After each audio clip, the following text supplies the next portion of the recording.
What's your name? What's my name? Yeah.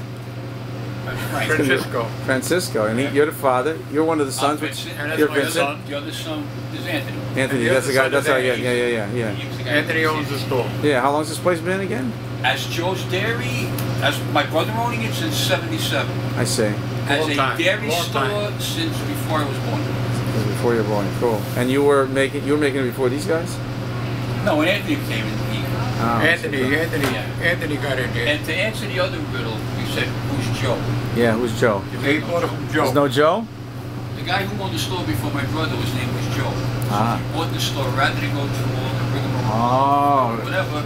And he left it at Joe. He left it as Joe's Dairy. I see. See, was it Joe's Dairy or was Joe something else? No, it's Joe's Dairy. It was always Joe's Dairy. And what did Joe? It was always a dairy store. And what? He didn't make anything. It was just a dairy shop. Was Al Mozzarella, his name. Yeah, the first guy was Frank. It was Frank's Dairy. Frank Al Mozzarella. Really? Yeah. Are you serious? That's what they called him. Well, it was Frank. I see. Yeah, he had a brother Frank and the other guy Al. All right. You guys are a piece of history. This is like hardcore New York here. You know what I mean?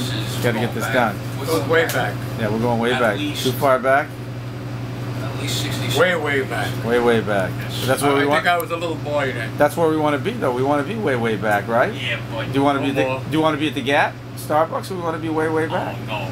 Huh? Please. Don't we want to be way back? I'm not way back. I'm not way back now. Who wants to pay $7 for a cup of coffee? I know, isn't it crazy? I'm going way up now. Yeah, I mean, I think it's I'm going to reasonable. go see St. Anthony pretty soon. St. Anthony, yeah, he was right on the corner. Right across the street. Right, yeah, I know. St. Antonio. I've done a story of that too. One day I came, I got a beautiful opportunity. I feel, what was the name of the story with the church bells?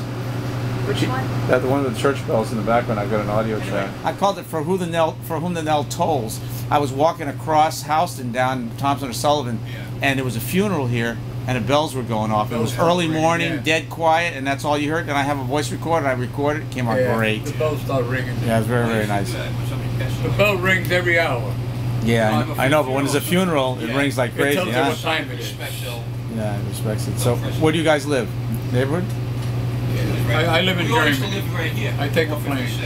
Huh? You used to live right here. Really? Right next door? I live right We used to upstairs. fly to bed when we were in the store. Not. I live upstairs. You live upstairs? Yeah. Cool. I love that. And he. I'm upstairs on the first I live in floor. Tribeca now. I'm trendy. You're trendy, yeah. You moved down a few blocks down. All right. So I'm in I'm on North Warren, Greenwich. Anthony's in Jersey. I see. Yeah. No. Well, yeah. When I was here one morning, Anthony was very accommodating. He let me go back there, take some photos, making his stuff, you know. Well, we always say, like, you know, if people want to come in and, like, you know, we've been asked this all the time. We always say, do it when it's not an inconvenience. So we say, try to pick a day. Yeah. That's you want to call it better word day. Like, you know, it's not as busy. Yeah. You got a like, because you've seen the back. The back is as big as a phone booth. I know. It's yeah. not a big Very place, tiny. So you know, when it gets busy, you don't want to, you know. Yeah. We know how to move around in there without hitting anybody. You know, we don't want to plow over. And we say, this is where you go. This is fine. So what's going on back there now? It's all cleaned up. So you clean it up at the end of the day. Yeah. Then every day you start over again. I see. How much you make? How much that stuff do you make a day? A few hundred pounds? 1,000 pounds? Easy. Wow, that's a lot. On a good day, I would say anywhere from 900 to 1,300 pounds a day. How do you know how much to make? Because each bundle is 45 pounds.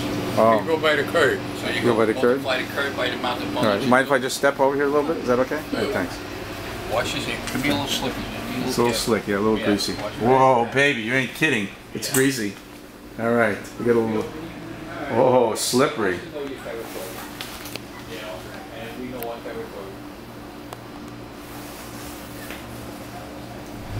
I was working the counter and somebody came in from the New York Times. They were interviewing us. They actually interviewed me. And we talked about cheese, this, that. And it was taken care of. I had a couple of customers there. And we come down to the end. And the last question he asked me, and my brother poked his head in when he heard the question. The question was, we have children. I have a son. My brother has a daughter. Would you want your kids to work the store after, you know, whenever? And both of us at the same time said the same thing. No. I swear to you, one of the women almost started to cry. She goes, "But what are we gonna do?" I said, "Lay on the bed." I said, "I'm not, you know." It wasn't until that moment that I realized the impact the store has on the neighborhood. Sure. Yeah. You know, you don't realize. I mean, you're here, you're working, and then you realize, you know, wow. Yeah. This is the kind of emotional response you get from a woman, and you say, "This is different." Yeah. And like I said, you know, look, the day is going to come. I know. I mean, you know, you don't want to think about it, but the day's going to come where me and Anthony are looking, so they go, I think it's time. Yeah. Well, you know, not everything old is good. I've written a lot about that, but there are things that are as old as good, and this is one of those things. Yeah. This is one of the things that's unique. You know, I wrote a couple stories about the theme. My family's French-Canadian from northern Maine, and they have a friend, Joe Plourde.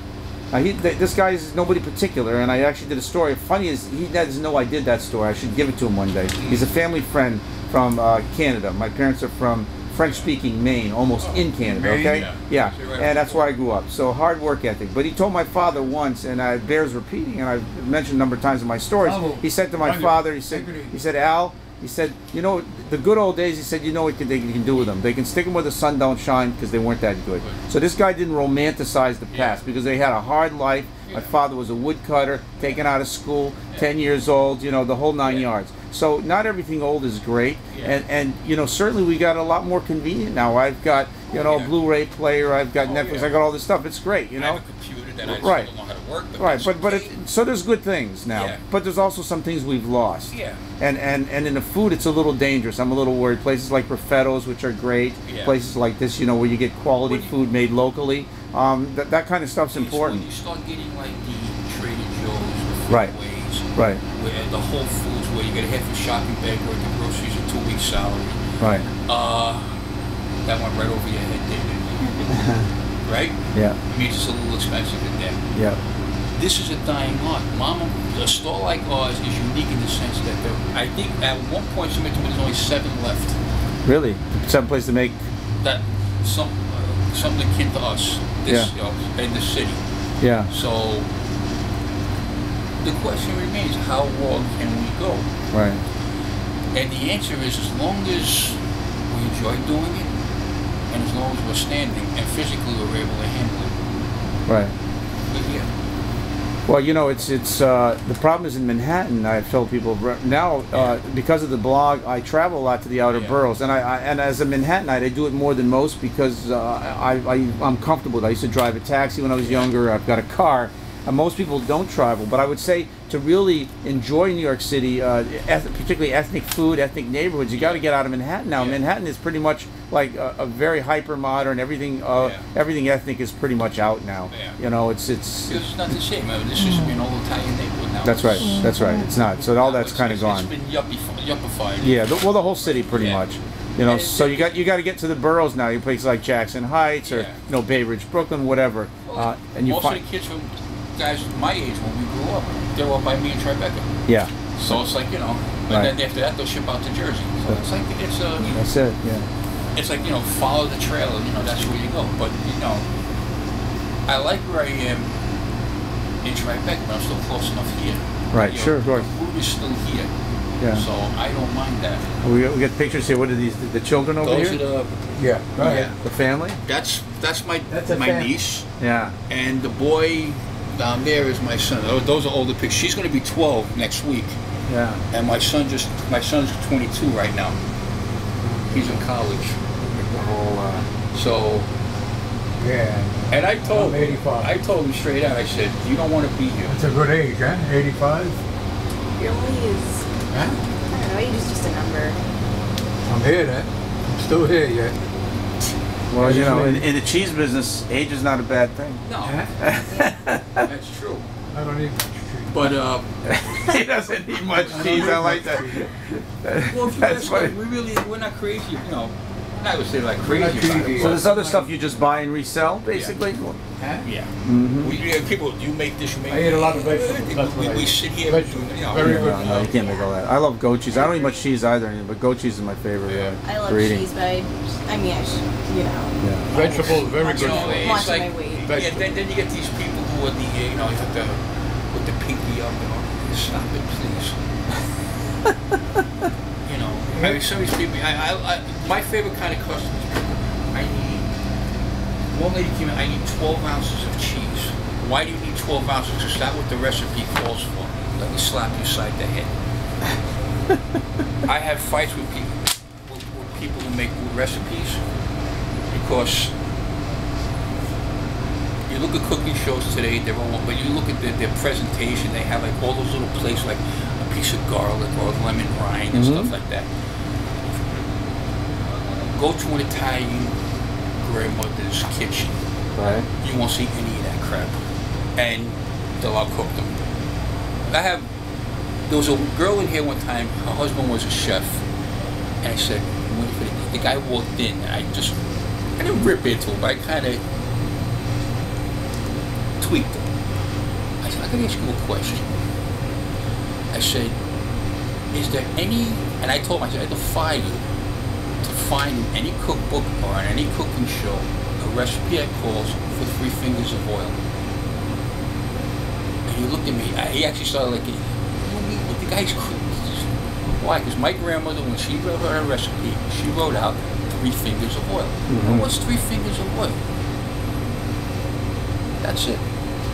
You measure it. So my question was, well, what if one person's fingers are fatter than the others? You know, then it's a little, but that was the way they did it. They want to pinch of this, a thing of that, 3 fingers of oil. Nobody had like 1.2 ounces. Stop it. It's not white, so you can say, oh, I went to this guy's restaurant, it was good. Yeah, he spent $740 for a lamb chop. And you say, oh yeah. No, I'm sorry. Those are values that I hold dear. And I miss, those are, you say you missed it, those are the days I miss. When family was together and all that, and you had like, I watched my grandmother with my mother and her 2 sisters. When they used to make homemade ravioli, everybody had a station. Everybody had a position. Everybody was responsible for something. My grandmother was the overlord. She would watch up, make sure this is done. But that's the way it was. It was like a assembly line, but it was machine. Everybody was, and you don't see that today. Now you gotta run, you know, so you can nuke it in 3.5 minutes and you get lunch. That's what we become. We become a people that you're in a rush. You don't have that time when you sit there and take the time to. Yeah, well, in Italy they even have this slow food movement. I guess some people, a friend of mine thought it was BS. I said, I don't know. I said, I don't think it's really BS. I think it's not a bad idea. It's more than that. It's, you know, it's like, you know, it's a time when we're together. Yeah. Forget about what you're doing. It's those moments that, you know, you don't have a chance to, because your schedule is, your life is so, you know, screwed up, and all of a sudden you have a time to spend a couple hours and do something as a family. Right. If you can't appreciate that, then, you know, I don't know how.